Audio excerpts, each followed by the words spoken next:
empezar con las generalidades. Para ello vamos a empezar definiendo qué es la endocarditis infecciosa.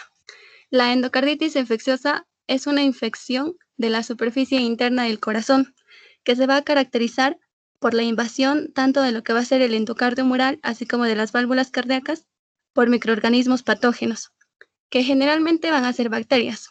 Por eso es que antes se le denominaba también endocarditis bacteriana. Pero como también se puede producir por hongos, entonces ahora se le denomina endocarditis infecciosa. Estos nos van a conducir al desarrollo de vegetaciones. Estas vegetaciones van a ser muy características de la endocarditis infecciosa, porque van a aparecer generalmente pegadas a las válvulas en zonas de baja presión. Pueden ser pequeñas o voluminosas y generalmente son friables. Y dado a que son friables, estas se pueden desprender y junto a lo que va a ser la endocarditis infecciosa puede haber afectaciones extracardíacas. Ahora, la endocarditis infecciosa se puede desarrollar sobre válvulas normales, pero las alteraciones cardíacas van a predisponer a estas infecciones. Las que van a estar más asociadas con mayor frecuencia van a ser el prolapso de la válvula mitral, la cardiopatía congénita, la cardiopatía reumática, las válvulas aórticas bicúspides, la estenosis calcificada de la válvula, las válvulas protésicas que van a ser responsables del 10 al 20% de los casos de endocarditis infecciosa y los dispositivos implantables, así como los marcapasos. Luego, los factores predisponentes del hospedero que van a aumentar el riesgo de poder padecer la endocarditis infecciosa va a ser la neutropenia, que es el bajo número de los neutrófilos. Puede ser también la inmunodeficiencia, las neoplasias malignas, la inmunosupresión terapéutica, la diabetes mellitus, el consumo de alcohol y también el consumo de drogas por vía parenteral. La incidencia de esta enfermedad va a ser de 3 a 9 de 100,000 y en el caso de la tasa de mortalidad, los bacilos de Gram negativos, así como también los hongos, van a representar una tasa de mortalidad aproximadamente de 50%, ya que estas también se van a caracterizar porque son muy poco frecuentes. Pásalo, por favor.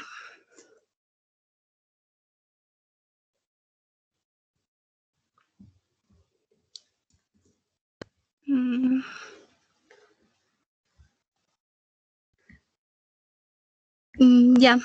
Ahora, la endocarditis infecciosa también ha sido dividida clínicamente en una endocarditis infecciosa aguda, así como también una endocarditis infecciosa subaguda crónica. La aguda se va a caracterizar porque esta va a ser de inicio rápido. Además, la bacteria que va a estar asociada va a ser el Staphylococcus aureus. También va a afectar a los pacientes con válvulas cardíacas normales, que generalmente pueden tener antecedentes de consumos de drogas intravenosas. La subaguda va a estar caracterizada porque va a ser de una evolución lenta que puede ser de meses.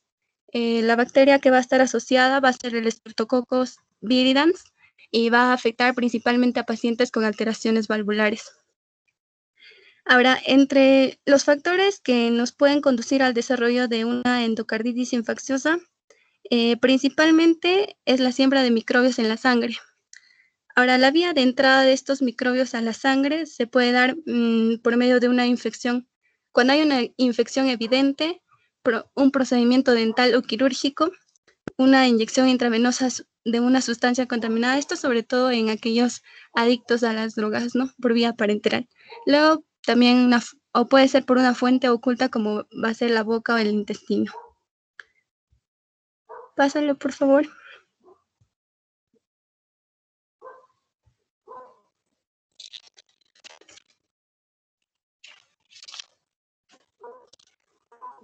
Y ahora vamos a ver su etiología y su patogenia. Van a ser muchas las bacterias que van a producir la endocarditis infecciosa, pero vamos a mencionar las más frecuentes o las más comunes, ¿no? Principalmente vamos a tener los estafilococcus, que van a representar o van a ser responsables del 30% de las endocarditis infecciosas. va a ser la más frecuente. Dentro de ello vamos a tener el Staphylococcus aureus, así como también el Staphylococcus epidermidis. Cuando hablamos del Staphylococcus aureus, sabemos que va a estar en la piel, ¿no? Y esta puede producir la endocarditis infecciosa ya sea en personas que presentan afectaciones cardíacas o no presenten afectaciones cardíacas. Pero lo que sí se va a producir en un 10 a un 20% va a ser en aquellas personas que son adictas a las drogas por vía parenteral. Ahora, en los Staphylococcus epidermidis, esta es la causa más común de endocarditis infecciosa de las válvulas protésicas, y así como también los dispositivos implantables. Ahora, la segunda causa más frecuente de la endocarditis infecciosa va a ser los Streptococcus, así como también los Enterococos. Dentro de los Streptococos vamos a tener al grupo Viridans, al grupo Bovis y al Faecalis. Hablando del grupo Viridans, esta se va a ubicar sobre todo en la cavidad, vamos a encontrar en la cavidad oral, hablando principalmente del Streptococcus mutans, es la que va a ser responsable de lo que va a producir la caries. Entonces, se sabe que va a estar asociada, por ejemplo, el tratamiento dental, así como también la mala higiene bucal, va a estar asociada con la endocarditis infecciosa. Esto, pero sobre todo en aquellas personas que tengan patologías previas. Entonces, la diferencia entre un Staphylococcus aureus de un Streptococcus va a ser que en el Staphylococcus aureus se puede presentar tanto en personas que presenten afectaciones cardíacas o como no, pero en cambio en el Streptococcus va a ser solamente en aquellas personas que ya tengan patologías previas. Ahora, también otro de los grupos, de las causas van a ser el grupo ASEC, que es el Haemophilus, el Actinobacillus, el Cardinobacterium, el Legionella y el Klebsiella, que van a representar el 2% de los casos de endocarditis infecciosa, y estas van a ser comensales de la cavidad oral. También, cuando hablamos de una endocarditis de hemocultivo negativo, va a ser representado el 10%. Esta es que no se aísla, o sea, quiere decir que no se aísla el germen de la sangre. Ahora, las válvulas cardíacas más afectadas van a ser la válvula mitral. El primero va a ser la válvula mitral, luego en segundo lugar estaría la válvula aórtica. Esto sobre todo en la población en general, ¿no? Porque y la válvula tricúspide sería muy poco frecuente, pero en aquellas personas adictas a las drogas va a representar el 52%, va a estar afectada la válvula tricúspide. Ya lo puedes pasar, por favor.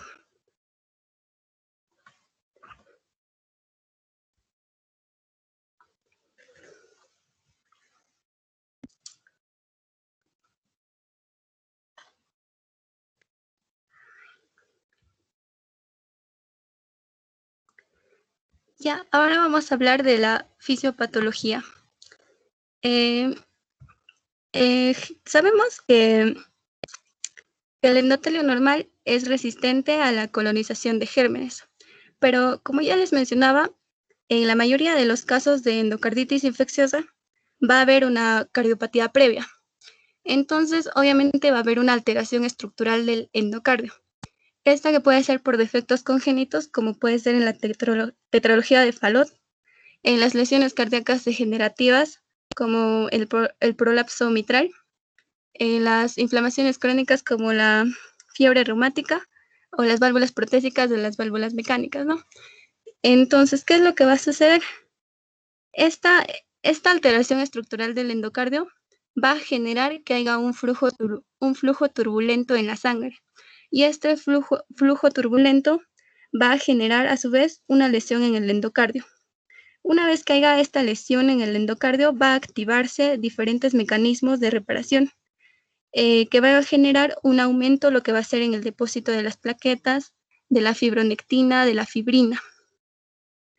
Ahora, estos depósitos van a formar una estructura que se va a conocer como el ETNB, que va a ser la endocarditis trombótica no bacteriana, que también es conocida como las vegetaciones estériles. ¿Por qué? Porque hasta aquí o sea, solamente es como un proceso de reparación normal, ¿no? No hemos hablado, no hemos visto ninguna bacteria. Luego, pero puede, o sea, en cualquier momento se puede producir una bacteremia. Y sobre todo por bacterias que van a tender con tendencia a producir una endocarditis infecciosa. Entonces, el ETNB va a ser el lugar de adhesión de estas bacterias. Ahora, ¿en qué caso se produciría una bacteremia? Bacteremia va a ser por muchas razones. Una puede ser por las infecciones dentales, como las caries. Otro puede ser por las infecciones genitourinarias, las infecciones pulmonares, las infecciones cutáneas. Y también acá debemos mencionar a aquellos adictos a las drogas por vía parenteral, que como ya les mencionaba, van a ser principalmente, como va a estar en la piel, puede darse sobre todo por el Staphylococcus aureus, ¿no? Y puede darse también por tratamientos médicos. Ahora, entonces, ¿qué es lo que va a suceder después de que haya una bacteremia? La bacteria que ya sabemos que va a tender a producir una endocarditis infecciosa, va a estar presente en la sangre. Y esto lo que va a suceder es que se va a adherir a la ETNB. Por ejemplo, el Streptococcus tiene una parte del dextrasano, así como también una adhesina que es el FIN-A, que le va a ayudar a adherirse a la ETNB. Ahora, una vez que está unida a la ETNB, lo que va a suceder es que va a reproducirse con mayor facilidad las bacterias y van a buscar sobre todo las zonas de menor presión, como ya les mencionaba, ¿no? Ahora, estas a su vez van a estar cubiertas por plaquetas, por fibrina, para darle una cierta estabilidad. Y eso es lo que ya les mencionaba al inicio, que eran las vegetaciones. Ahora, estas vegetaciones pueden ser pequeñas o pueden ser grandes, ¿no? Y lo que puede suceder aquí es que puede provocar émbolos para poder obstruir una arteria, o también un émbolo o un émbolo séptico. Un émbolo séptico con bacterias vivas que pueden provocar infecciones en otros órganos que no sea el corazón. Ahora, en la inflamación endotelial sin lesiones vasculares, ¿qué es lo que va a suceder? Es que cuando hay una inflamación local, el endotelio va a expresar integrinas del grupo B1, que van a ser proteínas transmembrana. Y estas lo que hacen es unir la fibronectina circulante a la superficie endotelial. Entonces, el Staphylococcus aureus, así como otras especies, van a tener proteínas de unión a la fibronectina. Y entonces, como ya les menciono, una vez que haya fibronectina, esté unida a la fibronectina, va a estar unida a la superficie endotelial. ¿Puedes pasarlo, por favor?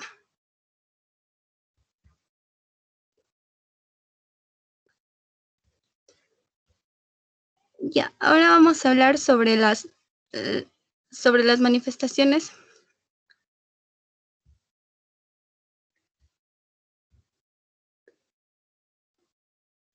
No, esa no es la diapositiva, otro más.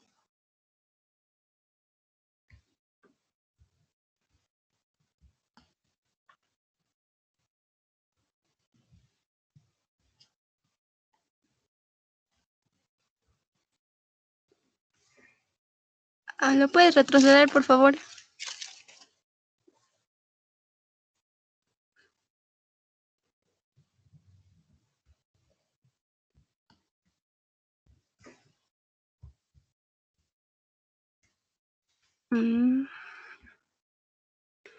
¿No están las manifestaciones clínicas? No, no está en la que me has pasado. All right. Ya, bueno. La siguiente diapositiva era de las manifestaciones clínicas, que no sé qué pasó. Y en las manifestaciones clínicas te mencionaba principalmente de... A ver, ahorita lo voy a buscar un ratito. Ay, no.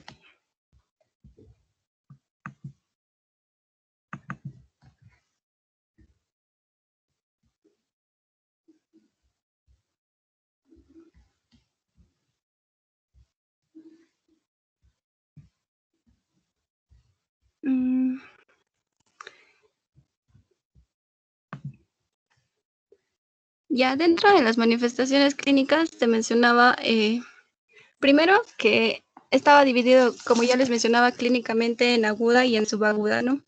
Y entonces la subaguda se va a caracterizar porque presenta, o sea, en las dos, la más frecuente, el más frecuente signo va a ser la fiebre, que se va a representar en un 80 o un 90%. Esta va a estar acompañada sobre todo de una esplenomegalia, así como también de los soplos. Ahora, también presentaban diferentes signos, como era ay, no tengo.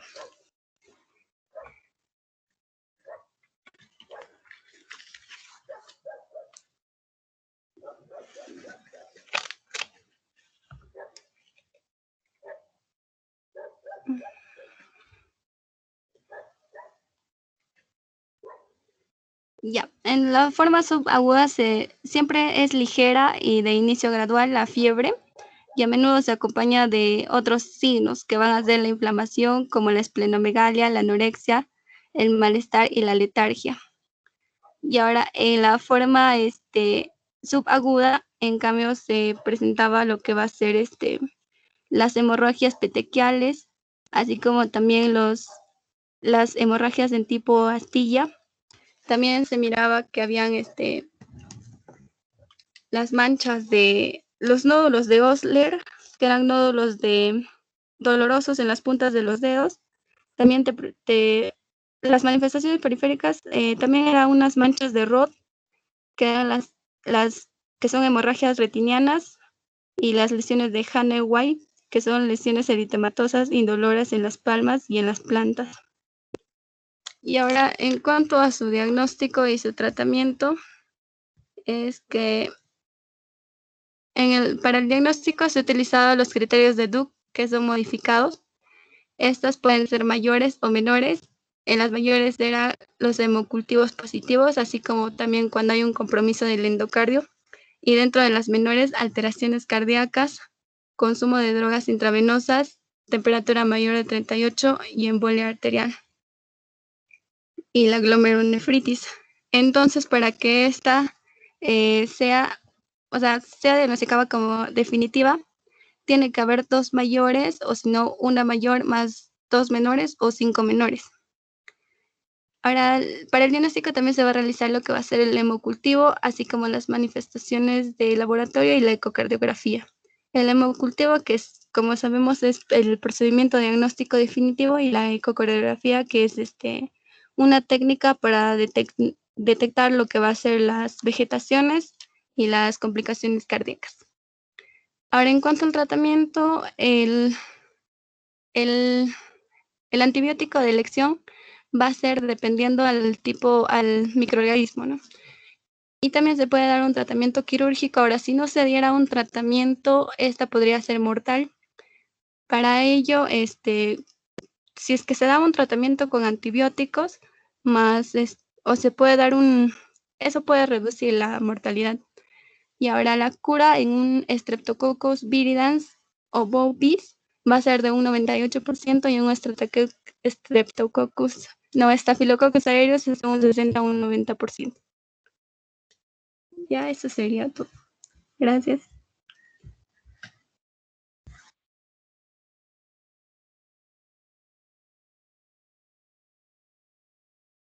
Vamos a empezar a hablar acerca de la meningitis. Pásalo, por favor.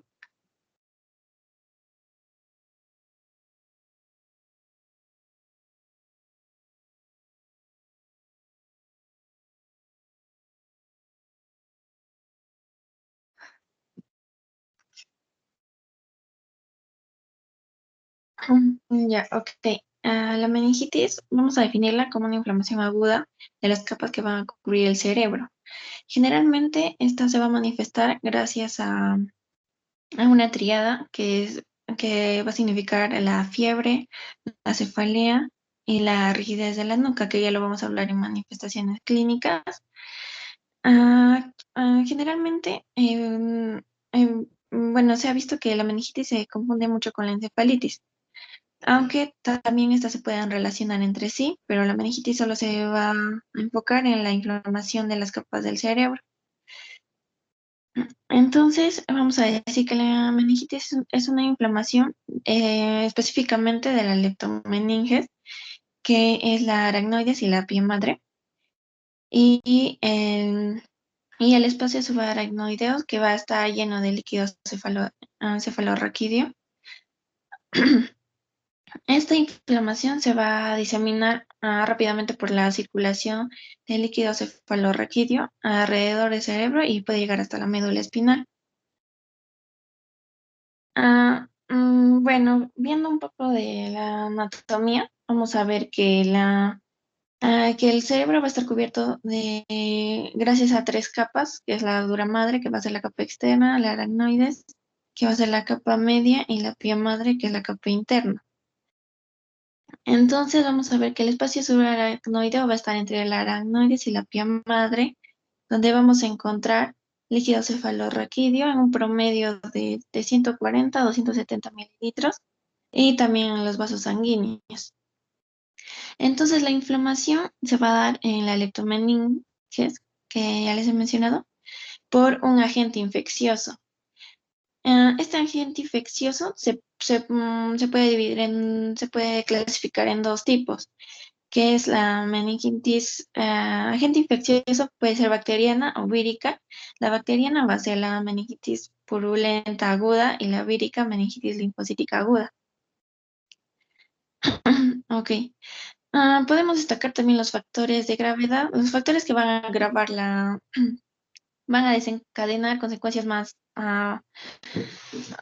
trágicas, las van a empeorar muy rápido.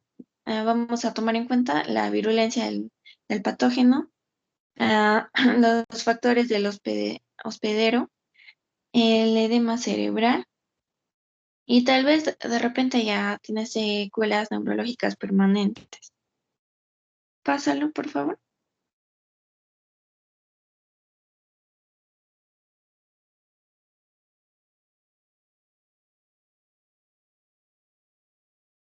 Ya. Por favor, Alex, si puede compartir nuevamente su pantalla, no lo puedo ver.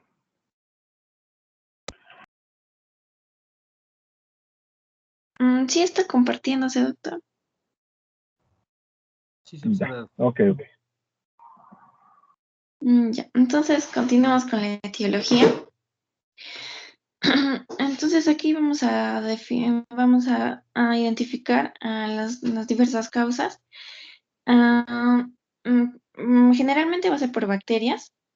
Estas bacterias van a ser el Haemophilus influenzae, Neisseria meningitis, Streptococcus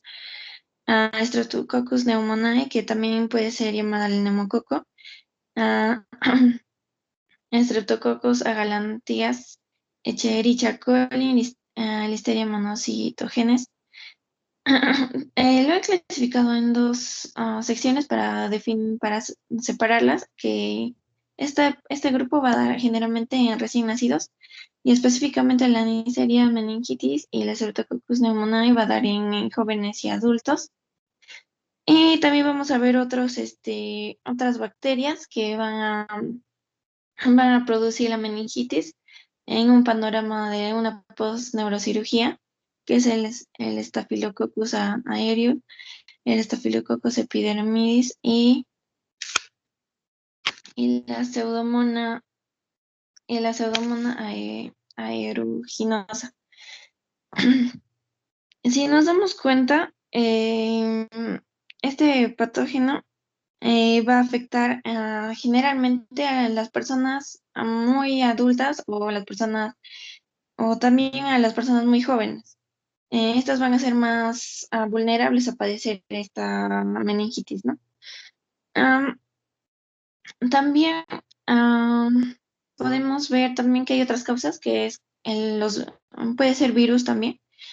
Las más comunes van a ser el enterovirus, virus de la parotiditis, virus del herpes simple, virus de la varicela zoster, citomegalovirus y virus de Epstein-Barr. Ok, Acá podemos destacar también que va a haber factores de riesgo que van a predisponer a que cause esta infección, ¿no? Como puede ser el traumatismo encefalocráneo eh, con fractura en la base del cráneo, la otitis media, sinusitis, la mastoiditis, las neurocirugías, como ya se mencionó, o, o puede haber tractos sinusoides térmicos o la septicemia sistémica. Va a haber también hongos muy comunes que van a ser el Cryptococcus y el Coccicoides. Ah, ok. ah, ok. También vamos a identificar otras bacterias como el Mycobacterium tuberculosis, el Treponema pallidum para la sífilis y la Borrelia burgdorferi. Ok. Pásalo, por favor.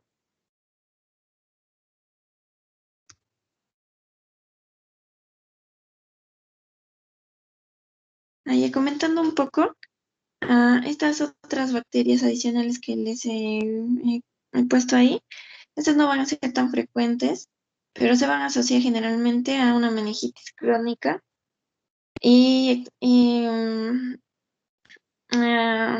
recalcando que generalmente solo se va a dar en pacientes que están inmunodeprimidos. Ya, ok. Con respecto a la patogenia, vamos a ver cómo este virus va a llegar hasta la meningitis, hasta las meninges, y para que desarrolle una meningitis. Va a pasar por 3 procesos de adaptación hasta llegar hasta la barrera hematoencefálica, hasta traspasar la barrera hematoencefálica. Primero, como la primera barrera, la primera capa, vamos a ver las mucosas. Am, las mucosas y el huésped, bueno, el huésped y la bacteria. El huésped va, ay, no sé, el huésped va a tener, como sabemos, tenemos un epitelio. Este epitelio tiene el objetivo, bueno, tiene la especialidad de proteger, ¿no? De proteger y destruir a las bacterias que se van a pegar. Pero, sin embargo, esta bacteria va a tener fimbrias. Y estas fibras mediante estas fibras va a lograr adherirse al epitelio y de este modo va a inhibir la acción de este aparato mucociliar. Entonces ya las fibras va a inhibir al epitelio. Sin embargo, el huésped también va a producir la inmunoglobulina A, pero la bacteria también va a producir una inmunoglobulina A proteasa, así también la va a inhibir. Ok, entonces, de esta forma la bacteria va a adaptarse, ¿no? a este primer nivel y va a pasar al segundo nivel, que sería la segunda capa, que sería la sangre, ¿no? Y entonces, aquí vamos a ver que el huésped, ok, eh, vamos a ver factores que van a influir, ¿no? Tanto para el huésped y la bacteria. El huésped va a activar las vías alternas de complemento. Ah, entonces, ah, la bacteria va a tener una cápsula, ¿no? Bueno, la vía alterna de complemento va a tener el objetivo, tiene la función de opsonizar a la bacteria y destruirla, bueno, fagocitarla. Entonces, como esta bacteria va a tener su cápsula, entonces va a inhibir esta vía alterna de complemento, o sea, va a alterar esta vía de complemento. Entonces, entonces no va a ser posible que se fagocite, y entonces, en cambio, esta bacteria va a proliferar dentro dentro del aparato vascular. También,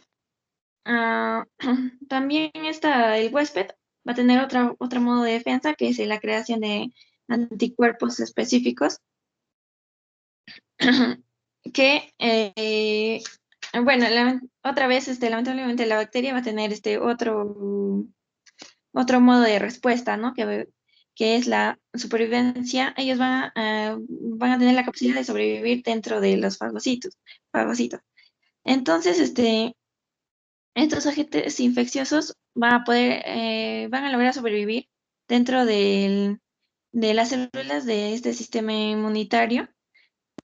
Entonces, estas bacterias ah, sí van a lograr ser fagocitadas gracias a estos anticuerpos, pero lamentablemente por ejemplo, dentro de los macrófagos, no van a poder ser destruidos. Entonces, va a empezar a proliferar dentro de los macrófagos. Entonces, de esta manera va a permitir a sobrevivir dentro de esta vía, ¿no? Y va a provocar la bacteriemia. Entonces, ya se va a adaptar también a este nivel y va a pasar ya, por último, a la barrera hematoencefálica.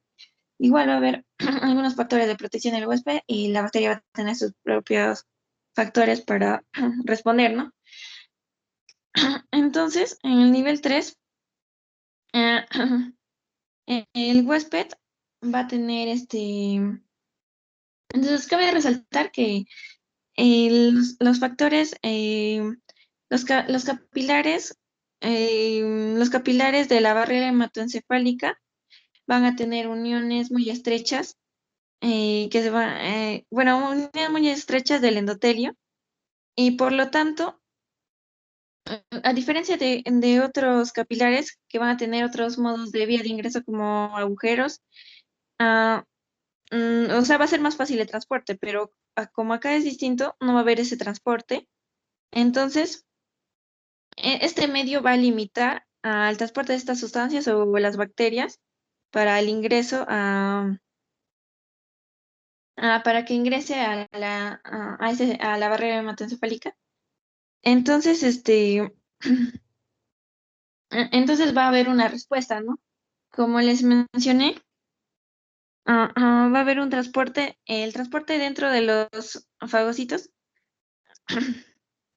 Estas bacterias, como han sido transportadas dentro de de este macrófago, entonces de esta forma como que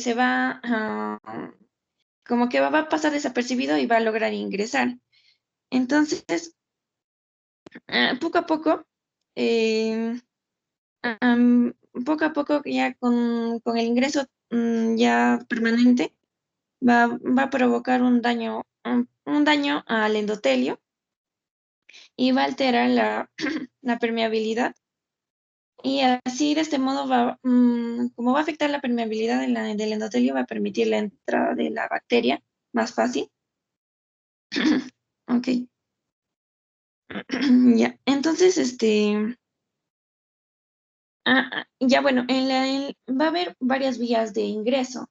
No solo va a ser gracias a los fagocitos, sino también va a haber otras vías como es el transporte retrógrado, que se va a dar gracias a través de los nervios craneales. Van a lograr ingresar tanto bacterias, virus, parásitos. Entonces van a usar estos nervios para lograr llegar hasta la meninge. Y entonces la bacteria otra vez se logró adaptar a la barrera hematoencefálica y por último, como ya logró vencer este último nivel, va a llegar a la meninges y va a producir la meningitis. Pásalo, por favor.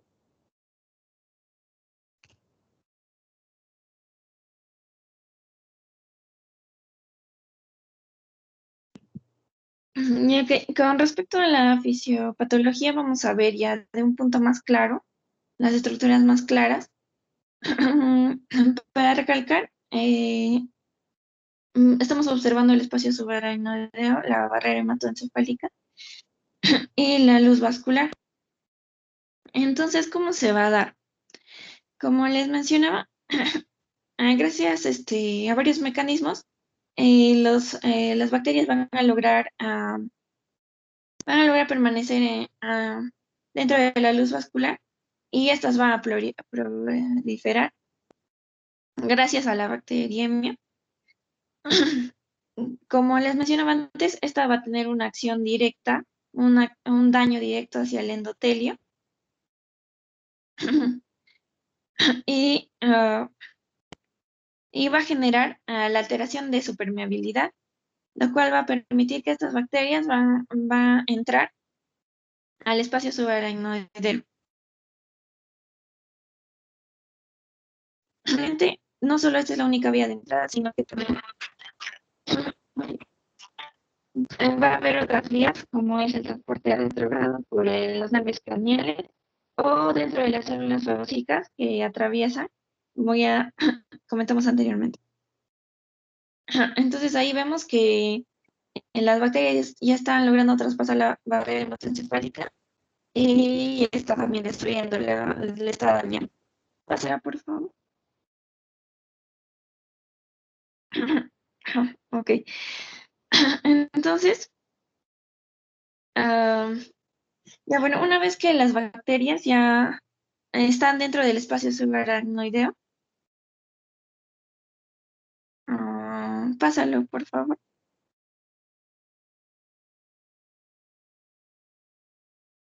Ya. Entonces, una vez que ya las bacterias, ok, ya bueno, voy a explicar entonces. Se perdió una día. Entonces, ya las bacterias van a estar dentro del espacio subaracnoideo. Estas igual del mismo modo van a proliferar y como ya hay demasiadas, hay una población, una gran cantidad de bacterias, estas van a generar indirectamente una respuesta inflamatoria por el huésped. Entonces, tanto el virus y las bacterias van a tener una respuesta gracias van a ser contrarrestadas, ¿no? Gracias a los polímorfos nucleares, que en el caso de una meningitis bacteriana vamos a ver inicialmente a los neutrófilos, y si es una meningitis por un virus, vamos a ver a los linfocitos. En este caso, como es una meningitis bacteriana, estamos viendo neutrófilos en el espacio subaracnoide. Entonces, de este modo, igual los neutrófilos, para dar una respuesta, van a aumentar y, y por ende también las inmunoglobulinas. Entonces, se va a generar otra vez, los neutrófilos van a generar una opsonización y van a destruir algunas bacterias. Va a tratar de destruir las bacterias que ellos van a poder, ¿no? Entonces, de esta manera va a ocurrir la liberación del material bacteriano que puede haber tanto puede haber la liberación de peptidoglucanos o lipopolisacáridos. Y la respuesta inflamatoria también de la misma modo va a liberar tanto quimiosinas y citocinas. Entonces, esta respuesta inflamatoria se va a amplificar de acuerdo a la cantidad de bacterias. Y bueno, ya, entonces de este modo, como va a haber va a haber una inflamación, va a producir la meningitis, ¿no? Cabe resaltar que, como les había mencionado, estas bacterias van a producir un daño en el endotelio. Entonces, las células no van a estar tan compactas. Entonces, va a producir un derrame de una entrada no adecuada de líquido al espacio subaracnoideo. Este puede provocar un edema cerebral. Ah, ok. O también por el edema cerebral va a haber una hipertensión intracraneal o en algunos casos más fatales o unas complicaciones puede producir también la hernia cerebral. Pásalo, por favor.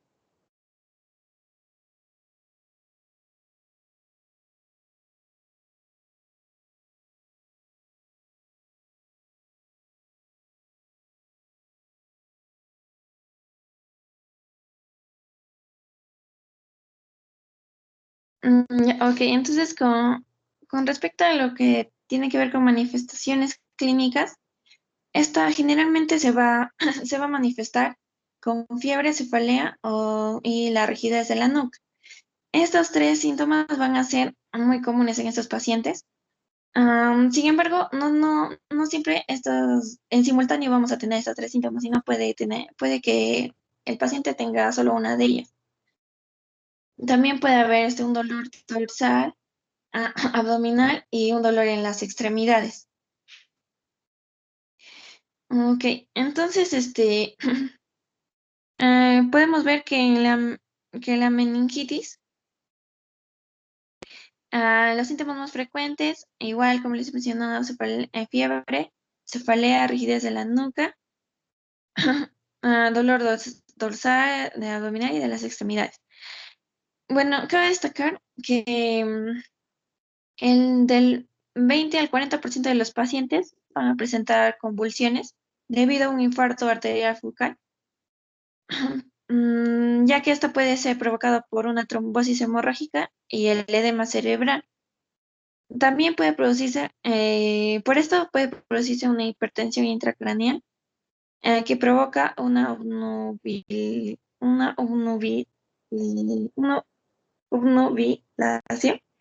que es la pérdida leve del estado de conciencia, o coma, que ya va a ser una pérdida de conocimiento permanente. Y en casos de complicación, como ya lo hemos visto, que es la que puede ser muy peligrosa, con respecto a la hipertensión intracránea, ah, es la herniación cerebral, porque puede provocar la muerte. Entonces, en la meningitis meningocócica, podemos ver también, podemos observar un exantema petequial con púrpuras palpables en casi todas las personas. Estas petequias pueden variar de tamaño, pueden ser pequeños o pueden manifestarse como equimosis grandes o incluso o pueden verse como áreas de gangrenas cutáneas que se pueden desprender si la persona logra sobrevivir. Entonces, la meningitis va a ser infectada. En el caso de que la meningitis es por causa del Haemophilus influenzae o el Streptococcus pneumoniae, va a presentar dificultades para la excitación y va a presentar también convulsiones. En la meningitis causada por la Neisseria meningitis se va a presentar con delirio o estado de coma.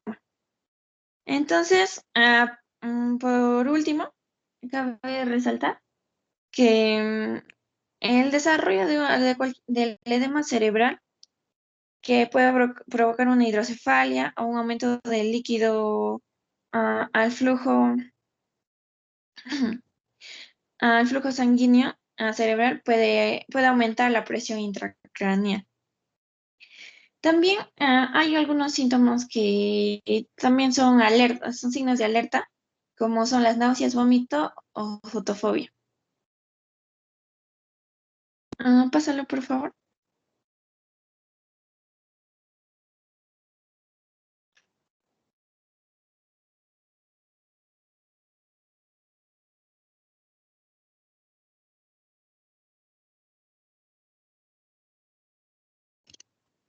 Ya, entonces podemos observar dos signos para conocer la irritación meningia, para tener un diagnóstico o una sospecha de meningitis. Estas son dos técnicas de valoración que van a ayudar a determinar si existe una irritación meningia. Tanto estas posturas, estos dos signos, van a manifestar un reflejo, bueno, un dolor, un reflejo doloroso que nos van a permitir saber si las meninges están inflamadas. Estas pueden ser desde un nivel lumbar o hasta la corteza. Entonces, el primer signo Ok, el primer signo es el signo de Bradsky. Entonces, vamos a ver que estos dos signos van a ser tomados con el paciente en posición de cúbito dorsal. El primer signo que estamos observando va a ser positivo cuando el paciente ligeramente vamos a flexionar el cuello y involuntariamente el paciente va a flexionar su rodilla y su cadera. Entonces, si estamos ante este cuadro, vamos a ver que va a ser positivo, ¿no? Este signo. También tenemos otro signo, que es el signo de Kerning. Igual el paciente tiene que estar en decúbito dorsal. Vamos a hacer que el paciente flexione la cadera en un ángulo de 90 grados y vamos a tratar de que el paciente extienda la rodilla. Si ahí vemos que el paciente se queja de dolor o siente un dolor fuerte, vamos a estar en esa posibilidad de que haya un cuadro de meningitis. Pásalo, por favor.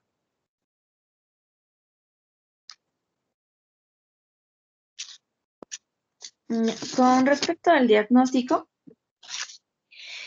el diagnóstico se va a basar gracias a la historia, a 3 puntos, a la historia clínica, la exploración física y los datos del laboratorio. Cabe resaltar que si se sospecha de meningitis bacteriana, se va a tener que obtener de inmediato una toma de muestra de sangre para hacer el respectivo cultivo y de esta manera para confirmarla e iniciar el tratamiento el tratamiento de antibióticos. Bueno, entonces, para dar un diagnóstico más certero, más exacto, vamos a basarnos a las pruebas de líquido cefalorraquídeo, al análisis del líquido cefalorraquídeo a través de la punción lumbar. Este análisis se puede dar se puede dar gracias a la tinción de Gram o el PCR. Entonces vamos a ver las diferencias. En líquido cefalorraquídeo, en un estado normal, la presión va a variar de 8 a 15, de 8 a 15 milímetros de mercurio, la presión. Los leucocitos también van a variar de 0 a 5 milímetros cúbicos. Entonces, las proteínas van a ser siempre dentro de un rango de 15 a 60 miligramos por decilitros y la glucosa igual de 50 a 80 miligramos por decilitro. Pero si encontramos una infección bacteriana, vamos a ver que la presión va a estar elevada, elevada de lo normal. Y los leucocitos van a variar de 100 a 10.000 leucocitos por milímetro cúbico. Y generalmente vamos a ver siempre la presencia de neutrófilos. Las proteínas igual van a estar elevadas y la glucosa va a estar disminuida. Si vemos una infección por un virus, vamos a ver que la presión a veces o generalmente va a estar normal, pero vamos a ver que los leucocitos van a disminuir de 100 milímetros cúbicos y generalmente vamos a ver la presencia de linfocitos. Las proteínas pueden estar en un estado normal o disminuido y la glucosa está normal. En cambio, si vemos una infección por hongos, esta es variable. No siempre puede estar la presión alta o baja, sino es variable. Los leucocitos también, el número de leucocitos va a ser variable. Vamos a ver generalmente presencia de linfocitos y las proteínas van a estar elevadas y la glucosa va a estar disminuida. Bueno, entonces, solo sacar algunos datos que si antes de confirmada antes de confirmada la meningitis, ya empezamos con un tratamiento de antibióticos. Y si se trata del caso de Neisseria meningitis o por Haemophilus influenzae o por la listeria, vamos a ver que ya este tratamiento previo que hemos estado dando va a limitar a la sensibilidad que van a tener estos cultivos para tener una muestra más certera, ¿no? Entonces se va a tener que optar otros medios de diagnóstico como es la aglutinación por látex o la reacción en cadena. También cabe destacar que en pacientes que están en riesgo, como inmunodeprimidos o que ya hayan tenido convulsiones previas o que ya padecen de patologías o patologías o neuropatía, bueno, ah, vamos a ver que si se le hace este tipo de análisis, como es la punción lumbar, vamos a exponerlo al paciente, ¿no? Vamos a exponerlo a una escena más, mm, bueno, va a estar en riesgo, ¿no? Hasta de la muerte. Entonces, ante estos pacientes que ya tienen problemas previos, tenemos que someterle antes de este diagnóstico, antes de esta prueba, a otra prueba, que es la tomografía computarizada, antes de hacer la punción lumbar. Pásalo, por favor.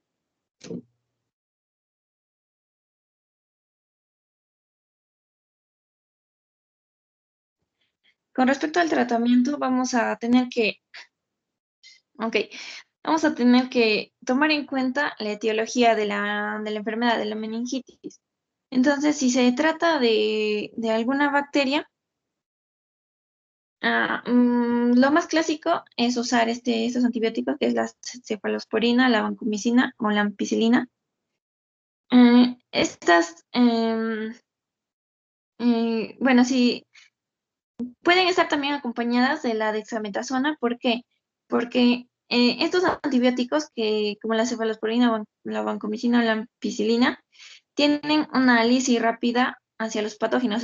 Tienen esa habilidad de destruir rápidamente a los patógenos, pero no se va a quedar ahí, sino que va a haber una respuesta, ¿no? Va a haber vamos a ver la activación de los mediadores, de algunos mediadores inflamatorios, que va a destruir, va a provocar la destrucción más, más crónica, ¿no? del endotelio. Entonces, para contrarrestar este daño que se está causando, vamos a tener que usar algún corticoide, como puede ser la dexametasona, y más el antibiótico que ya lo tenemos en la dosis, ¿no? Que ya lo tenemos predeterminado. Y si se trata de un virus, generalmente como el virus es autolimitado, vamos a ver, el tratamiento va a ser vamos a tratar los síntomas, el tratamiento va a ser sintomático, pero como puede ser analgésicos, ¿qué más puede ser? Ah, Antipiréticos, no sé, etcétera. Pero si estamos ante el cuadro de la bacteria por virus herpes simple o la bacteria varicela zoster o el virus de Epstein-Barr, vamos a tener que usar estos fármacos, como es el aciclovir o el farmaciclovir. También vamos a ver que existen vacunas que nos van a proteger de la meningitis, exactamente de la Haemophilus influenzae tipo B, o también contra el meningococos, del grupo AC. Y bueno, esta vacuna va a ser administrada ah, ante poblaciones vulnerables, ¿no? Como puede ser no sé, los militares que están expuestos, ¿no? A cualquier infección, o también a estudiantes, o no sé, puede ser estudiantes de medicina o algunos otros estudiantes de algunas otras universidades que se están expuestas a este riesgo, ¿no?, de contraer la meningitis. Mm, Pásalo, por favor. Creo que eso es todo. Le voy a dar paso a mi compañero.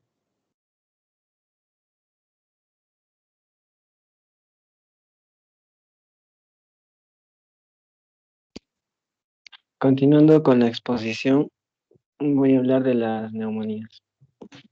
Ya. Con respecto a la definición, es una inflamación de las estructuras del parénquima y esta está dada por la infección, que puede ser de causa bacteriana, por virus, por parásitos y por hongos. La infección típica empieza en los alvéolos y esta se puede diseminar hacia el intersticio, lo que produce una consolidación y alteración de cambios de los gases. Como en el gráfico podemos ver, se va a llenar de un exudado generalmente purulento. Ahora, si es que también la infección llega a la pleura, esta se llamaría ya pleuresia y sería mucho más complicado. Con respecto a la clasificación, hay varios tipos de clasificación y esta se puede dar con base a dónde se adquieren o por el agente causal. Con base a dónde se adquieren, se puede diferenciar en dos, adquiridas en la comunidad y intrahospitalarias o nosocomial. Y según el agente causal, pues estas sí pueden ser típicas o atípicas. Las neumonías típicas se refiere a la infección por bacterias. Estas se podrían dividir en dos, una que es lobular y otra que es bronconeumonía. La diferencia es simple, lobular es cuando la infección es en solo un lóbulo y la bronconeumonía es cuando es en más lóbulos. Las bacterias se multiplican en las típicas y estas se diseminan fuera de las células en los alvéolos causando la inflamación y el exudado que es característico. Y con respecto a los atípicos, ahí se trata de infecciones víricas y por micoplasmas. Estas pueden afectar el tabique alveolar y el intersticio pulmonar. Estas atípicas se llaman así porque producen menos síntomas y menos datos físicos notables que las típicas. Por ejemplo, no hay un infiltrado alveolar muy significativo, el esputo no tienen a veces esputo purulento y no existe leucocitosis, cosa que sí existe en el típico. La neumonía adquirida de la comunidad se presentan en pacientes no hospitalizados durante los 14 días previos, o sea, no se adquiere en el hospital, sino lo has adquirido en el lugar donde reside. Se manifiesta por síntomas y signos de una infección respiratoria baja y se asocia a un infiltrado nuevo en la radiografía del tórax. Presenta una mayor incidencia en el invierno y la mortalidad promedio es del 4%. Estas se pueden dividir en virales o bacterianas. En las bacterianas está em, el Streptococcus pneumoniae, el Staphylococcus aureus, el Haemophilus influenzae y con respecto a los virus, están los virus de la influenza, el virus cincinal respiratorio y algunos adenovirus. Con respecto a sus métodos de diagnóstico, eso depende de la edad. Si básicamente son menores de 65 años y si no tienen alguna enfermedad coexistente, la exploración física y las muestras de esputo y la radiografía de tórax te dan el resultado de que es una neumonía. Y en las neumonías intrahospitalarias, estas se dan, como su nombre dice, en el hospital. Por ejemplo, llega un paciente y a las 48 horas de ingreso tienen los síntomas característicos de una neumonía. Eso se le llama una intrahospitalaria. El diagnóstico para esto no es fácil porque se ha dado en el hospital y tienen que sacar una nueva radiografía y el paciente tiene fiebre y secreciones traqueobronquiales purulentas con leucocitosis. Estas también pueden ser víricas y bacterianas. Las que son más comunes son las Staphylococcus aureus, el Aspergillus y el Bacillus gram negativos.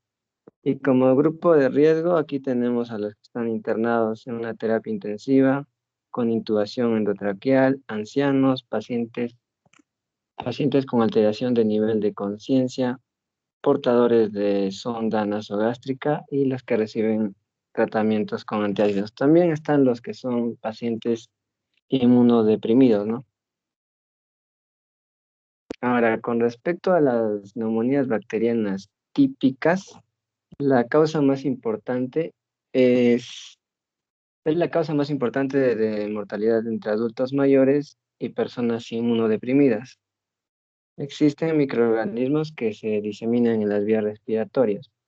Normalmente cuando uno respira en lo cotidiano, siempre hay bacterias que están rondando en el ambiente, pero nosotros tenemos en el cuerpo mecanismos de defensa que nos protegen, y los mecanismos de defensa son el laringoespasmo y el reflujo tusígeno o la tos, que estas protegen contra la aspiración hacia el árbol troqueobranquial. Em, También tenemos la cubierta mucociliar, que estas eliminan, como ya sabemos, las secreciones de microorganismos y partículas del aparato respiratorio, y las defensas inmunitarias, que destruyen a los organismos que puedan ingresar.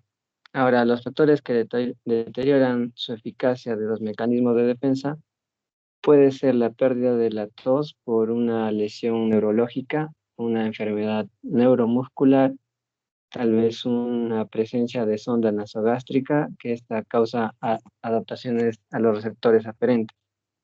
Y también, como ya sabemos, el tabaquismo, algunas enfermedades víricas, resfriados, inhalaciones de gases irritantes o intoxicaciones con oxígeno también pueden destruir los mecanismos de defensa que tenemos.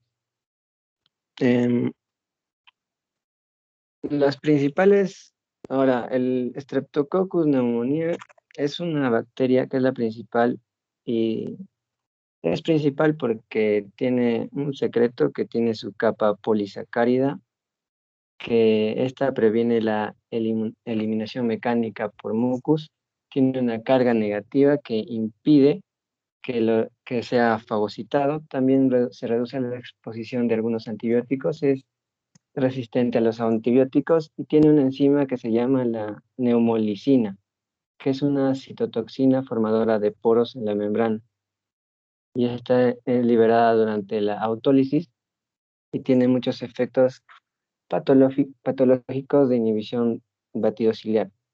También esta impide el estallido respiratorio en los fagocíticos, y esta hace que se active la inflamación y se produzca la neumonía. Ahora, con respecto al proceso patológico, cuando ingresa el neumococo, se producen 4 fases.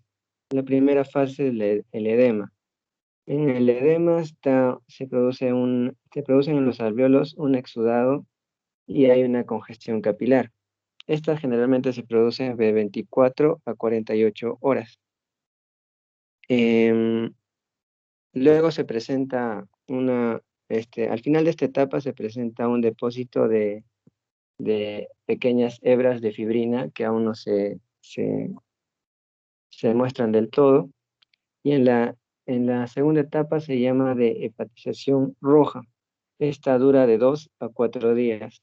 Es de color rojo oscuro y se puede tornar a rojo azulado, y por ser rojo oscuro se le llama hepatización roja porque simula o se parece a un hígado, sobre todo cuando solo un lóbulo está infectado, está inflamado. Estas se producen, los alvéolos tienen mucho más exudación, y algunas células de la sangre se destruyen y se produce una pequeña hemólisis.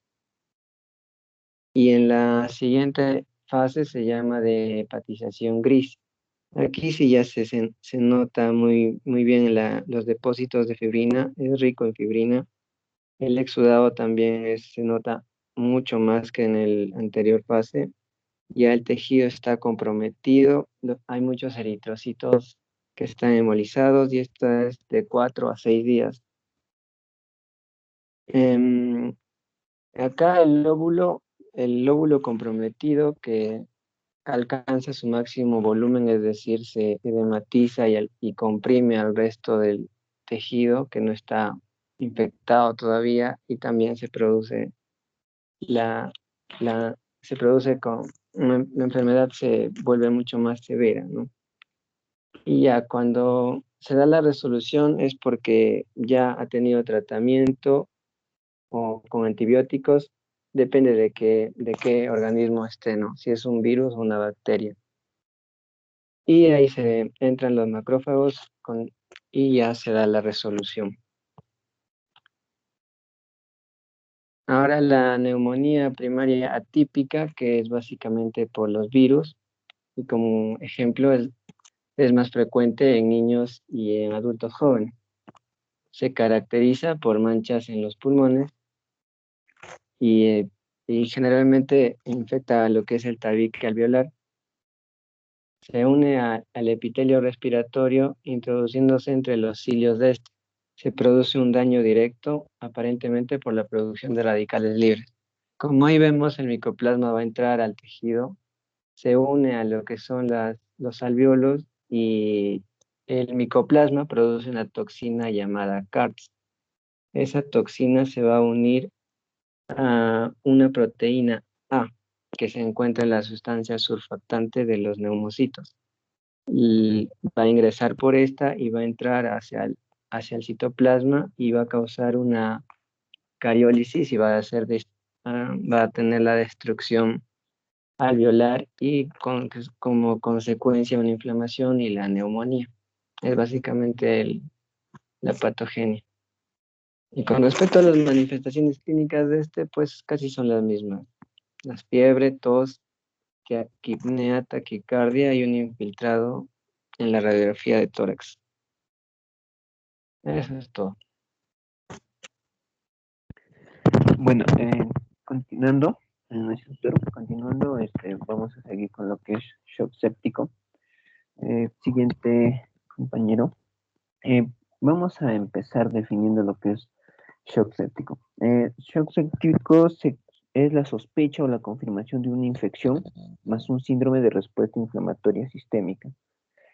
Principalmente este shock séptico es la patología más frecuente en lo que es un choque vasodilatador, la cual va a relacionar lo que es inflamación grave y respuesta sistémica, dando los siguientes síntomas como es fiebre, taquicardia, taquipnea, leucocitos elevados, un estado mental alterado, hiperglucemia. Siguiente. En caso en Estados Unidos, se tiene lo que es una incidencia de 1.5 millones de personas que tienen shock séptico o septicemia y tienen muerte de 250,000.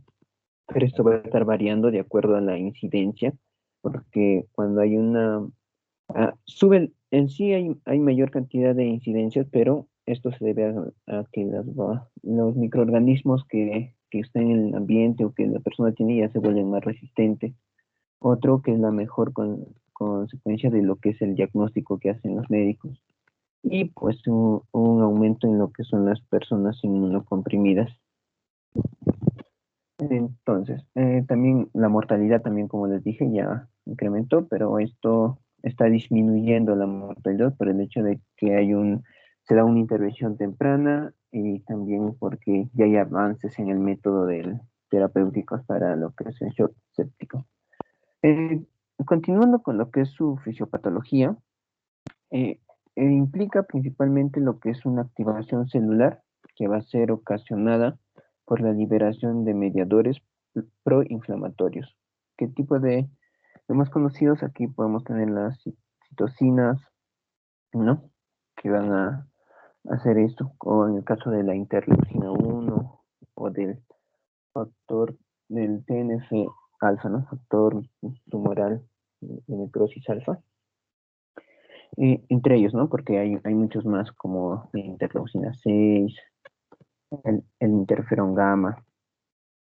Vamos a ver cómo inicia esto. Se va a dar primero cuando se va a dar una activación del sistema inmunitario por los receptores de reconocimiento de un patrón. El ejemplo más clave del receptor tipo TOL, que el cual va, cuando se encuentra en la sangre, va a darse el ingreso de una bacteria y cual chapulín colorado lo va a detectar, ¿no? Va a detectar, entonces, este, este, lo que es este patrón se va a adherir, se va a unir con el hipotopo del microorganismo y esta va a estimular lo que es la transcripción y la liberación de los diversos mediadores, ya sea proinflamatorios o antiinflamatorios. Entonces, cuando se va siguiente, cuando se va a ir alterando lo que es lo que es o cuando hay una variación entre lo que es los mediadores proinflamatorios y antiinflamatorios, es donde va a haber el choque y se va a dar el shock séptico, ¿no? Ahora, si hay una variación donde digamos hay más antiinflamatorios, va a dejar al pobre individuo inofensivo. Entonces las bacterias van a atacar con más fuerza al cuerpo humano. En lo contrario, si el proinflamatorio está más elevado, pues se va a dar mayor inicio a lo que son con la fiebre, con todos ellos, con la taquicardia. Todos esos problemas se va a incrementar. Entonces, cuando lo segundo que se va a dar en el shock séptico es la alteración del equilibrio que va a haber entre la procoagulación y la anticoagulación, ¿no?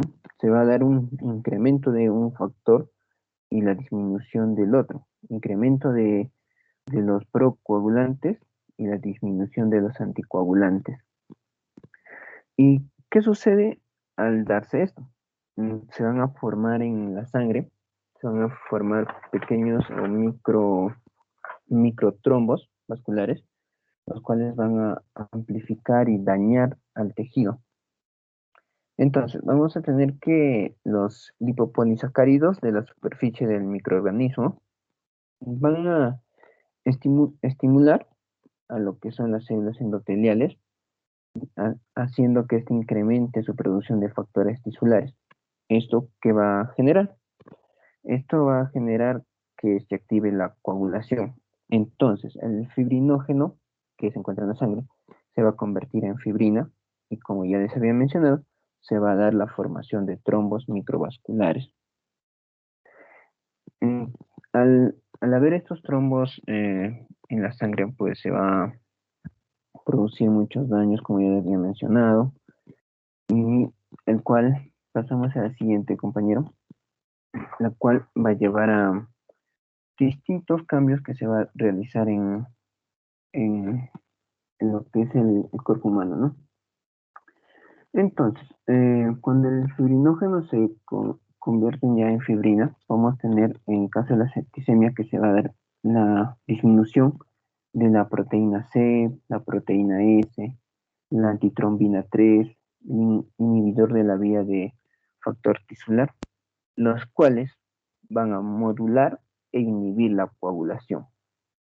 Entonces, si inhiben la coagulación, al ser estos disminuidos, en la sangre se va a ver coágulos, va a haber formación de trombos. Eso es lo que principalmente va a pasar cuando se da lo que es la septicemia en la sangre. Ahora, pasamos, compañero. Eso es en caso de la disminución de proteínas. Ahora, ¿qué pasa cuando se da lo que es con el lipopolisacárido y el TNF-alfa, ¿no? Lo que van a producir principalmente dos cosas, un aumento y una disminución. Disminuye lo que es la síntesis de trombina y lo que es el receptor endotelial de la proteína C. ¿Qué va a generar esto? Que se altere la activación de la proteína C. ¿Y qué habíamos dicho que hace la proteína C? Pues inhibe la coagulación. Y si se da una alteración, pues al igual como la función que era inhibir, en este caso se va a anular. Entonces se va a dar la coagulación. En otro caso, ¿qué pasa cuando aumenta? Si aumenta, pues se va a dar un aumento en la síntesis de inhibidor del plasminógeno 1. lo cual va a alterar al fibrinólisis. Entonces no va a haber destrucción del fibrinógeno, ¿no? Entonces, ¿qué va a pasar cuando no se da la destrucción de la fibrina y pase a fibrinógeno? Pues se va a formar otra vez los trombos en la sangre. Una de las causas, pues, de lo que es el shock o choque séptico, como se le dice, ¿no? Principalmente en lo que son haciendo un recordatorio, lo que son proinflamatorios. Ya habíamos dicho que está pues el TNF-alfa, interleucina 1, pero principalmente los que van a ser partícipes de lo que es el shock séptico o simplemente desencadenantes, va a ser el TNF-alfa y el interleucina 1, ¿no? Pero en caso de interleucina va a actuar como proinflamatorio y antiinflamatorio. Es como que es el héroe y el villano, ¿no? A la vez. Porque tenemos la interleucina 1 beta, la cual va a ser un proinflamatorio, y lo que tenemos es el antagonista del receptor interleucina 1 o IL-1RA, como se le conoce con sus siglas, el cual va a ser su contrario. Ahora, dependiendo a quién se eleva más o quién se presenta, los receptores que vaya a tener, es el que se va a expresar con mayor influencia. En caso de mortalidad, cuando es shock séptico, tenemos a lo que es los niveles altos de la interleucina 10. Este es en caso de los antiinflamatorios. También interleucinas tenemos como antiinflamatorios el 4, el 6, el 10, el 11 y el 13. El cual el 10, si se eleva, es un caso puede darnos un caso mortal. Al igual, acompañado de lo que es el factor transformador de crecimiento beta. Los dos es un caso de mortalidad. Principalmente. Entonces, continuando, vamos a tener lo que son la siguiente, compañero, en lo que son las manifestaciones clínicas.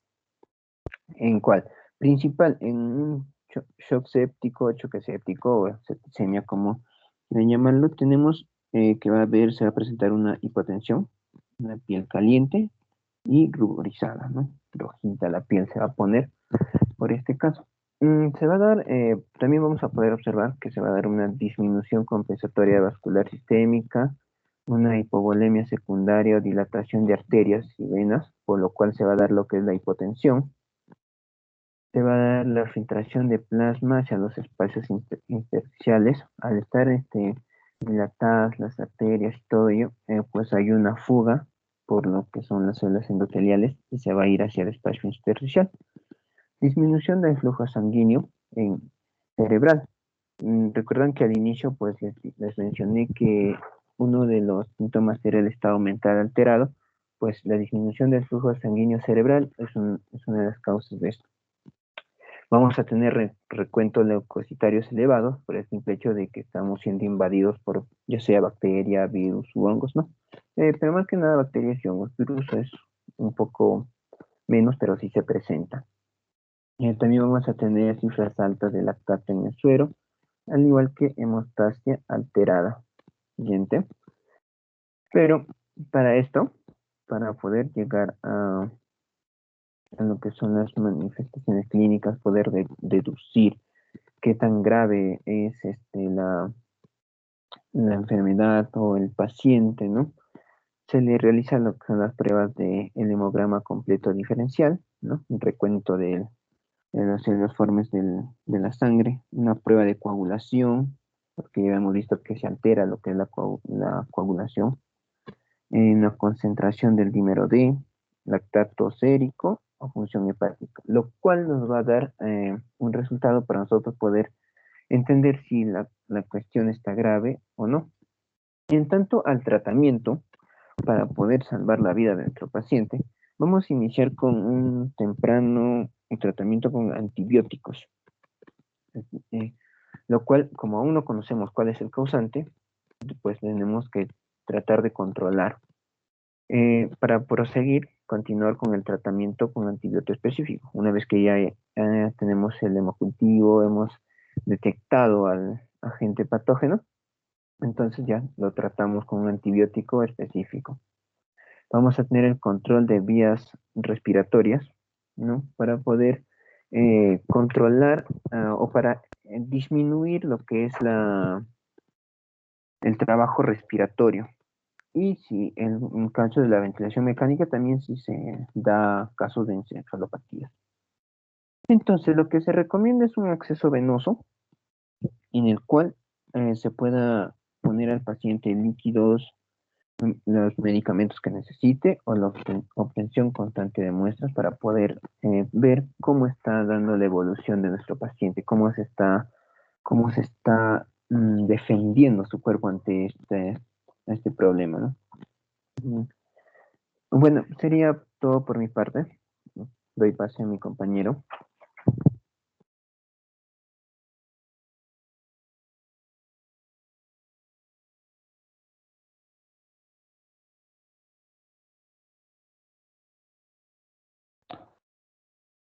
Por favor, avancen la exposición. Bueno, continuando con la exposición, doctor, ¿se me escucha?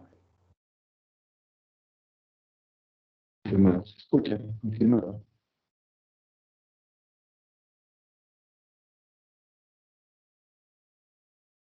¿Aló, me escuchan?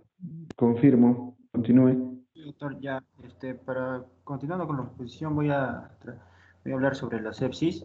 Voy a empezar por la definición. En el año de 1991 hubo un consenso en donde se definió la sepsis. Ese año se dijo que la sepsis es como una infección que provoca la aparición de SIRS. SIRS es una respuesta inflamatoria sistémica del huésped. Ya antes había mencionado, en la antigüedad Aristóteles dijo que sepsis se hacía referencia como a carne podrida. Entonces, ese mismo año, en el año de 1991, también se definió a la sepsis grave como una sepsis complicada con disfunción orgánica que podría progresar a shock séptico, como estaba hablando mi compañero anterior. Bueno, entonces, a medida que de lo transcurrido de los años se ha optado también por definir otro concepto de sepsis en el año de 2001, pero no se concretó esto debido a las bajas pruebas o no era tan aceptado por algunas sociedades en el mundo. Ya para el año 2016, un grupo de naciones, incluida la Sociedad de Medicina de Cuidados Intensivos y la Sociedad Europea de Medicina de Cuidados Intensivos, propuso una nueva definición de sepsis denominada sepsis 3, la que actualmente se podría decir la que utilizamos, ¿no? Que es pues, la disfunción orgánica potencialmente mortal causada por una respuesta desregulada del huésped a la infección.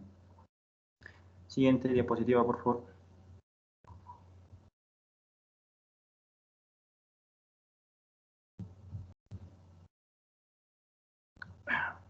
Bien, entonces, en ese consenso también se propuso o se trató sobre la evaluación de criterios para pacientes con sepsis. Lo tradicional se utilizaba los criterios tradicionales del SIRS, ¿no? Entonces, en un estudio, o bueno, en un estudio, claro, se hizo una comparación entre el SOFA, que es la evaluación de falla orgánica secuencial para también identificar pacientes sépticos, y también se hizo la comparación con el LOTS, que es el sistema de disfunción de órganos logísticos. Entonces, comparando los criterios SIRS con la puntuación SOFA, bueno, para definir la sepsis, resultó un valor predictivo significativamente mejorado en términos de mortalidad. Pero entre los pacientes críticos, enfermos, con sospecha de sepsis, la validez predictiva en la puntuación SOFA para la mortalidad hospitalaria fue superior al criterio clásico del SIRS. Entonces, Se podría decir que, aunque también se hizo la comparación de LOTS con el criterio tradicional del SIRS, resultando que el criterio SOFA y LOTS son muy similares. Entonces, se recomienda, es recomendable utilizar el criterio SOFA para, ya que es más fácil el cálculo y es más rápido, se podría decir.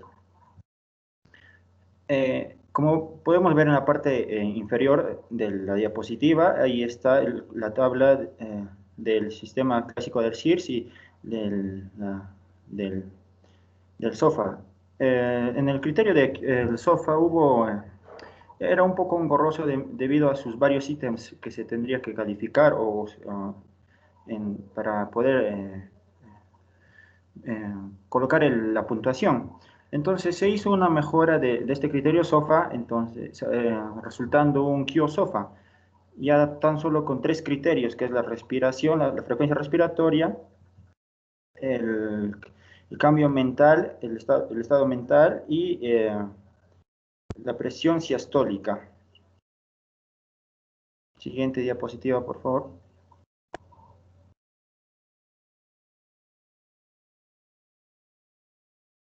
Bien, ahora vamos a hablar sobre la etiología de sepsis. Como mis compañeros anteriores ya estaban mencionando sobre, así a grandes rasgos, mencionaban sobre el virus, bacterias, incluso hongos. Lo usual, lo común es, me voy a enfocar prácticamente en las bacterias, que es lo común, que es la causa más importante o la causa más común que los pacientes ingresen a cuidados intensivos. Especialmente las bacterias, las gram positivas y las gram negativas. Hace 10 años, lo frecuente era que las bacterias gram negativas producían sepsis. Eso fue hace 10 años. Tenemos, por ejemplo, ahí la Pseudomonas, la Enterobacteria, el E. coli, entre otros. Pero actualmente, en los últimos años, se vio que el incremento en la mayor cantidad de casos de pacientes con sepsis, más del 50% son causados por las bacterias las gram positivas. Entre los principales tenemos al Staphylococcus aureus y el Streptococcus epidermidis. Esto se debe a un gran incremento del uso de los instrumentos de acceso venoso, las prótesis, entre otros, perdón. En el ámbito de los hongos, la que está en primer lugar es la cándida. Siguiente, por favor. Ya, me olvidaba. Los sitios frecuentes de infección son del mayor frecuente a menos frecuente, voy a citarlos, son las vías respiratorias, las vías genitourinarias, la vesícula, el colon, las infecciones por depósitos, infecciones de tejidos blandos. Ahora voy a hablar sobre la fisiopatología. Como podemos ver en el gráfico, es de manera general, ¿ya? Para no redundar, de una manera general se podría decir que primero se detecta el antígeno infeccioso. Seguidamente hace una respuesta proinflamatoria de tipo celular humoral. Seguidamente la activación de neutrófilos, monocitos, macrófagos, como ya sabemos. Luego una liberación de componentes inflamatorios, una disrupción endotelial mecánica y liberación de las sustancias al plasma. El proceso inflamatorio secundario, como ya vimos, las citocinas, el componente de la cascada inflamatoria del ácido araquidónico, la disfunción endotelial activa la disfunción endotelial activa las plaquetas, que implica la cascada de coagulación y activación del complemento. Seguidamente, para la microbiosis generalizada e incremento del cortocircuito sistémico, como ya estaba hablando mi compañero en shock séptico. Siguiente, por favor, para poder hablar su patogenia y de manera específica. Bien.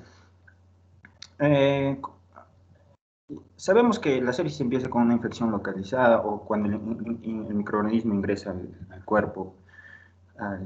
¿Ya? Entonces, las bacterias pueden invadir el torrente sanguíneo de manera directa y podrían producir bacteriemia. Y es aquí en donde, si se hace un hemocultivo, saldría positivo. Entonces, también puede invadir de manera local y liberar toxinas hacia el torrente sanguíneo. Estas toxinas generalmente surgen a partir de un componente estructural de la bacteria, ya como en su formología, en sus endotoxinas y sus exotoxinas. Las endotoxinas son la parte del lipopolisacárido contenida en la membrana externa de la bacteria, como ya sabemos. Entonces, las endotoxinas se componen de una porción de cadena lateral O que no es tóxica, y hay una porción lipídica A de la cual que sí es tóxica, que está en la membrana de la bacteria. Bien, como, como podemos ver, ahí el monocito, una vez ingresado a la bacteria, el monocito, podemos ver los receptores que interactúan con los lipopolisacáridos de las bacterias, ¿ya? Para las bacterias gram negativas estaría actuando el CD14 y el TLR4. En cambio, para las bacterias gram positivas sería la TLR2, en el caso de las bacterias gram positivas. Bien, a estos receptores llegan las señales de activación por el factor de necrosis transformante beta. Este factor activa la producción de citocinas proinflamatorias que posteriormente se convierten en citocinas antiinflamatorias. ¿Ya? Todos estos cambios activan a los macrófagos y estos macrófagos, como ya sabemos, liberación de interleucina 3, entre otros. Bien, siguiente por favor.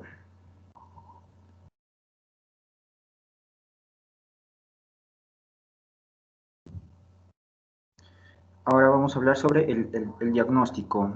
El diagnóstico se puede hacer así, evaluando los signos y síntomas del paciente, haciendo un hallazgo de la exploración.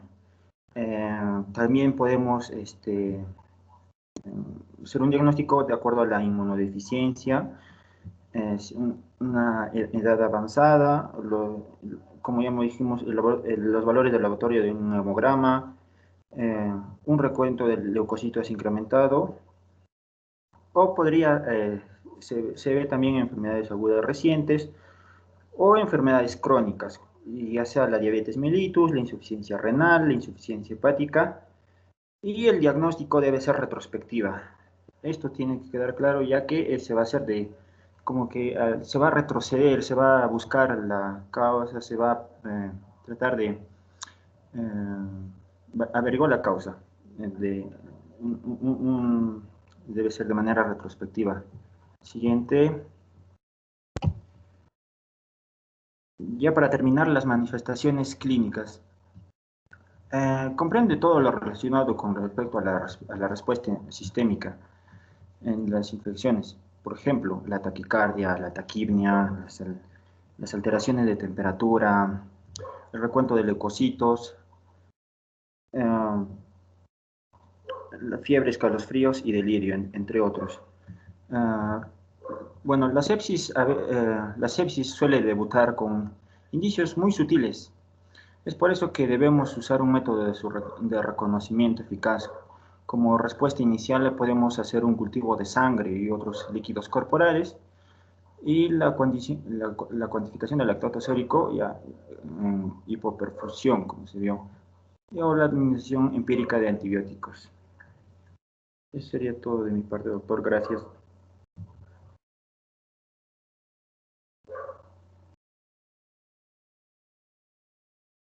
Bien, felicitar al grupo.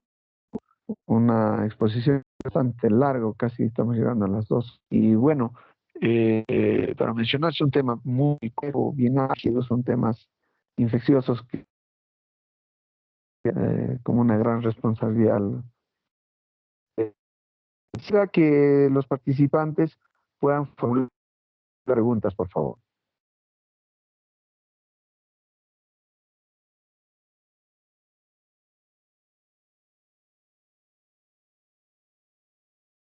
Jóvenes, son 38. Me parece inaudito que ninguna pregunta, por favor, jóvenes.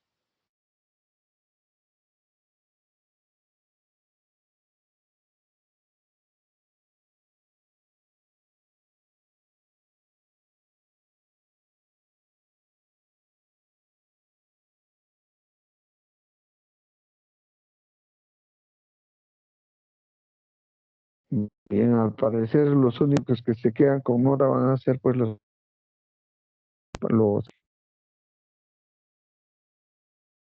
bueno, quise preguntar al grupo, ¿qué, por ejemplo, Araceli Ketty, ¿cómo podría ser neumonía en estos momentos? Doctor, Araceli se presenta. A ver, ¿por qué no pudiera ser neumonía usted en estos momentos? mm, en estos momentos,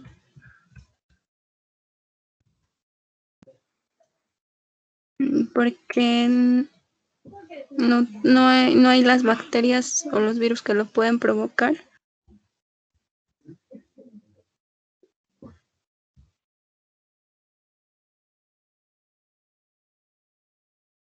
Ay, niño, ¿qué opinas según la que le pueden provocar? ¿Qué opinas tú, niño? ¿Por qué ella no podría ser neumonía ahora?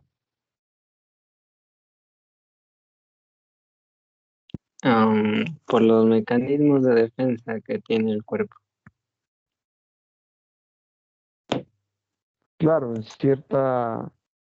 cierta manera tiene mucho sentido tu respuesta, puesto que ella en teoría tiene todo su sistema inmunitario activo. Eh, Quisiera preguntarte, ¿por qué otro factor ella no tiene las bacterias? ¿Qué opinas tú?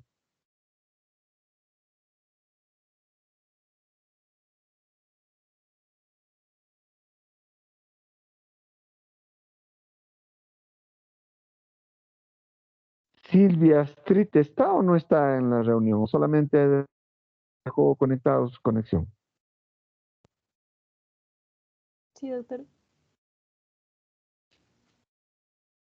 ¿Por qué tu colega no podría? Ella dice que no tiene los virus, los gérmenes, por eso no haría neumonía. ¿Qué opinas tú?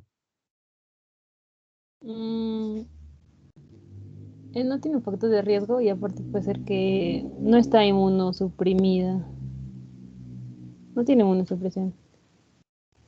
Porque aparte que es joven. Mm, A- Aunque Bueno, tal vez no se, entonces se podría descargar bueno, ya descartar otras ya enfermedades.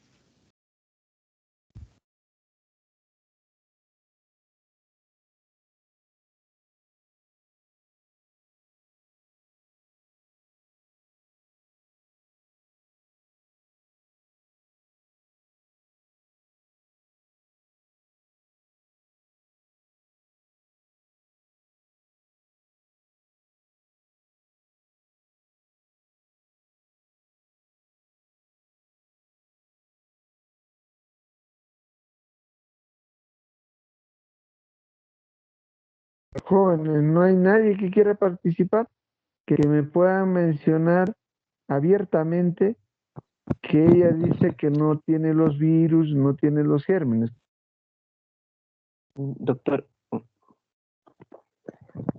buenas noches, doctor. En tanto, las bacterias, el virus, sí se encuentra en el ambiente, pero también un factor por lo que mi compañera no se enferma o no contrae la enfermedad es porque Cuando niña, supongo que recibió las inmunizaciones correspondientes, como es el caso de la neumocócica que se le aplica, a ello también favorece lo que es su juventud porque tiene un sistema inmune fuerte, como se le podría decir, la buena alimentación que está llevando.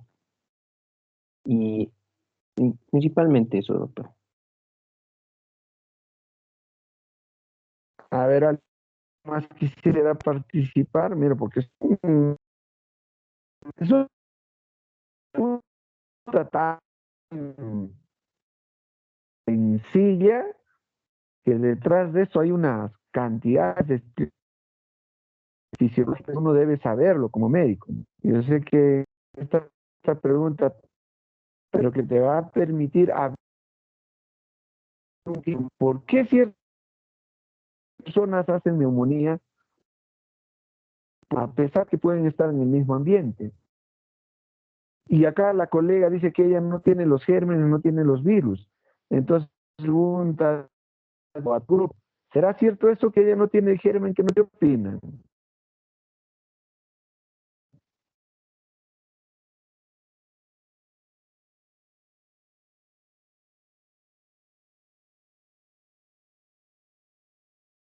O sea, nuestra colega no está expuesta de ningún estreptococo pneumoniae, los estreptococos, al neumococo, ella no está expuesta. Eso es así, colegas, ¿qué opinan? Ella no está cruzando a diario con ese germen, ¿qué opinan?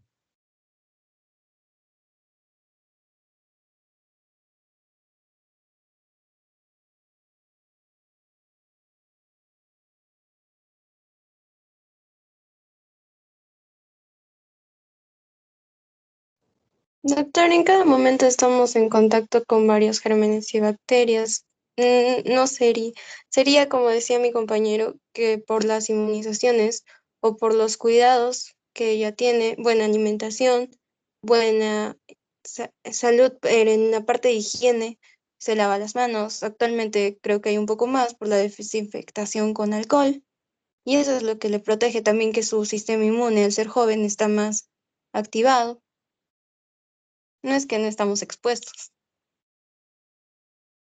O no es que no tenga el germen, ella todo el tiempo está respirando su neumococo, ella todo el tiempo está respirando su estreptococo, está completamente esto. Solamente el hecho de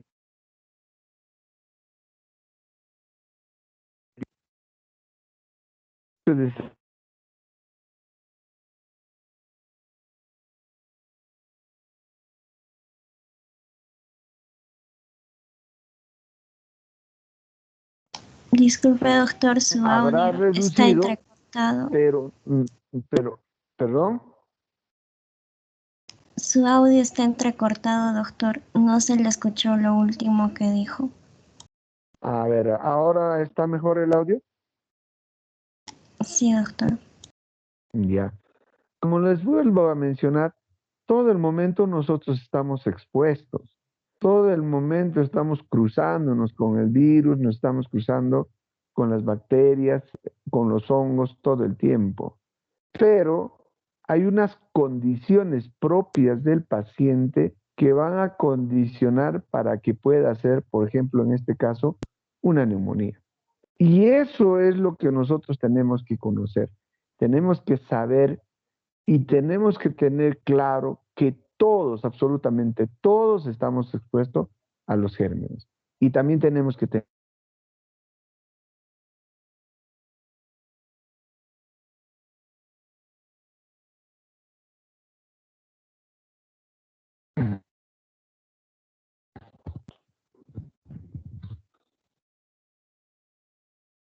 Disculpen, jóvenes, ¿ahora me escuchan mejor?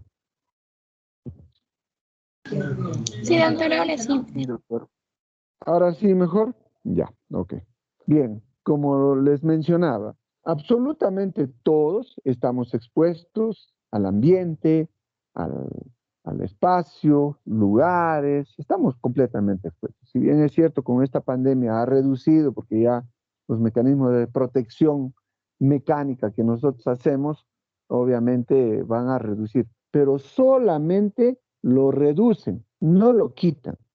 Ahora, eso es por el factor del germen, de la bacteria, del huésped, pero también ya viene a ser el otro factor, es la misma persona o en otras palabras, el huésped. Nuestra colega, si hiciera una neumonía, tendríamos que pensar que esta colega y está haciendo neumonía, no me voy a quedar tranquilo solamente colocándole su antibiótico y controlando esta infección, sino yo tengo que pensar que esta colega ha de tener otros problemas de salud. Me dejo entender, o sea, nadie por así espontáneamente hace una neumonía. Joder. La neumonía se presenta en un huésped que es susceptible a hacer neumonía. Ahora, ¿por qué es susceptible? Ahí va a venir toda la cascada de análisis que muy bien lo han mencionado.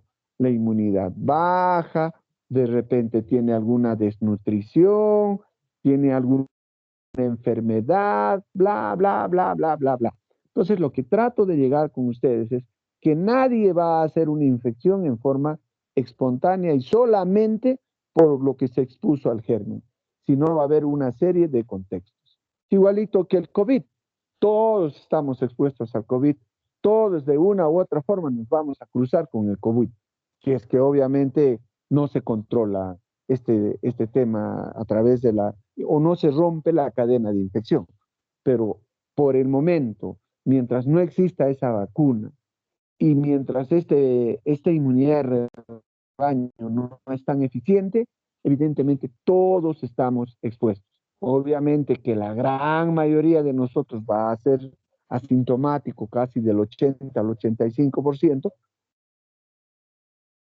pero va a haber un 15% que sí va a activar todo este proceso. Entonces, ¿quién es ese 15%? Entonces, a ese 15% es al que hay que estudiarlo.